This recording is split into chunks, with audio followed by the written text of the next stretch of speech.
Welcome back to The Big Picture. Where do service dogs get trained to help our vets or others who need comfort? I took the hometown camera to Buffalo and caught up with Chris Kreiger at Western New York Heroes to find out. We're at this wonderful establishment that was recently acquired by Western New York Heroes, and I'm really interested in knowing how you came to be out here and what the circumstances were that found you this great, great place. Yeah, John and Heather Williams, who are the owners of OSC, we came together through mutual friends of ours and have hit it off ever since. And moving here has been in the making for the last 3 years.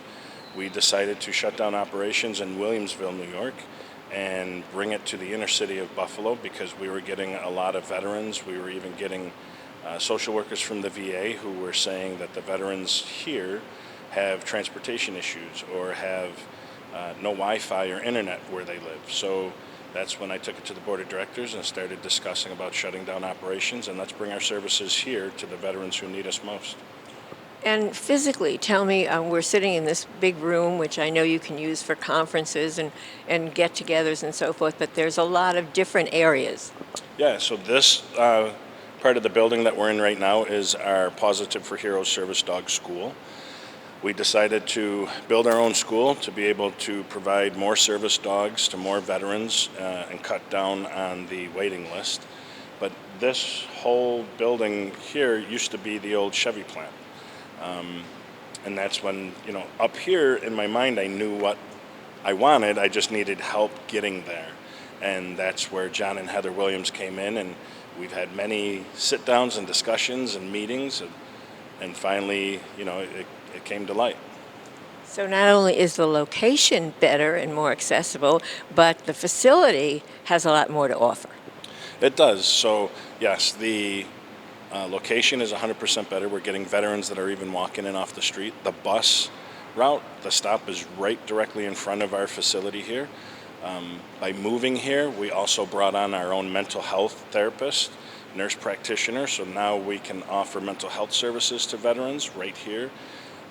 Maybe they can't go to the VA, won't go to the VA, maybe they can't go to the vet center. Our concern has always been, what about those veterans out there?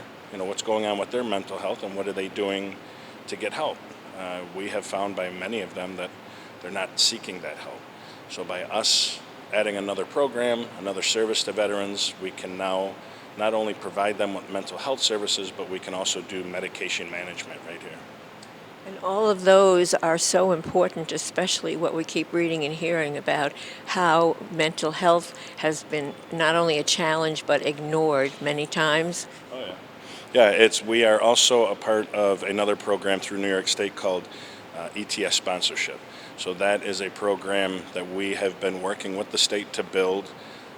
We just started this program probably earlier in the year, where veterans who are getting ready to exit the military, maybe they're returning to Western New York and have no idea where to turn.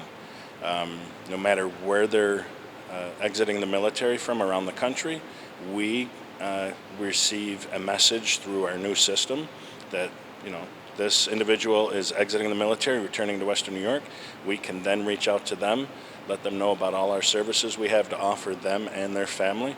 And the feedback from the individuals that are serving have been great. They find a lot of comfort knowing that they're coming back to Western New York and there's going to be help there for them. And you already pointed out that you have a facility to train the dogs. Yeah, and the service dog program is all part of the mental health, right?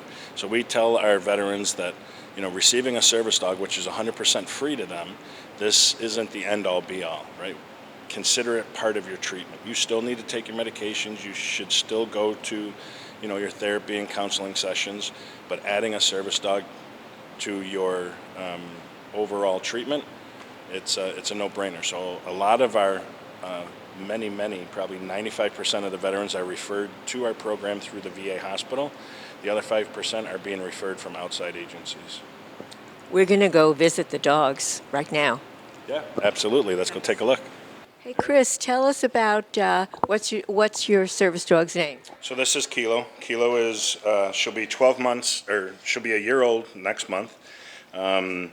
got her from the Niagara County SPCA, and I originally got her to put her into the program to give her away to a veteran, and we fell in love with each other. So I decided to keep her and use her as my own service dog and help out. So she's a huge asset because when we go to the correctional facilities to train our dogs, we always bring her along.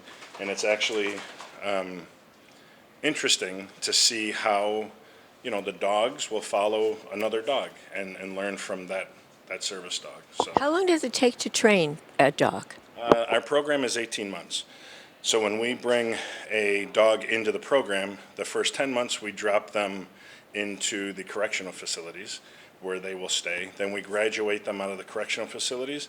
From that point on, for the next 8 months, they'll be here working out of our school, finishing up their training. And you know, it's very meaningful using the correctional facilities too. It's very, very therapeutic and helpful for the inmates. It is, and with doing it, I'm a firm believer in second chances. I'm not perfect. No one out there is perfect. I've told the inmates I'm not there to judge why they're there. I just want to be able to provide them with a second chance. And, you know, as we're talking about it, I was just telling Lynn last night how I want to develop yet another program and call it the Second Chance Program, because a lot of these inmates who are going to be getting released have nowhere to go. So we can use their help here in the school. They've asked if, once they're released, if they can come and help out and volunteer here in the school. So what I want to do is work with my board of directors, work with our grant writer, and see if there's any programs out there that we can go after for funding to create the program Second Chance to help rehabilitate these individuals when they get out. You know, every time people see a dog, they want to touch them or pet them. And I want you to tell everybody that why they're not supposed to do that. Yeah, so we train our dogs with their service vest. When we put the vest on, mentally the dogs know it's work time. You know, right now you see Kilo just sitting here. She's not running off. She's not trying to be pet or touched by anybody. So it makes it more difficult when you have somebody who wants to pet or touch the dogs when they're out. It confuses them over what's work time and what's play time. It confuses the dog, not the person. Yes, it confuses the dog, but you can also be putting the dog and the individual, the handler, at harm because you have no idea what that dog's line of work is. So by going up and distracting the dog, wanting to talk to the dog, touch the dog, we don't recommend you throw any treats to the dog. You know, we appreciate the fact that you love dogs, but we would also appreciate it even more if you understand the dog has a purpose. Well, thank you so much. It was great talking to you, and it was great meeting Kilo. As always, thanks for having me on, Judge. If you would like more information or want to help, you can go to this website, wnyheroes.org. I'm Judge Penny Wolfgang. Thanks for watching The Big Picture, and thanks for watching WBBZ. Join the conversation at WBBZ on Facebook and Twitter. I'll see you next week.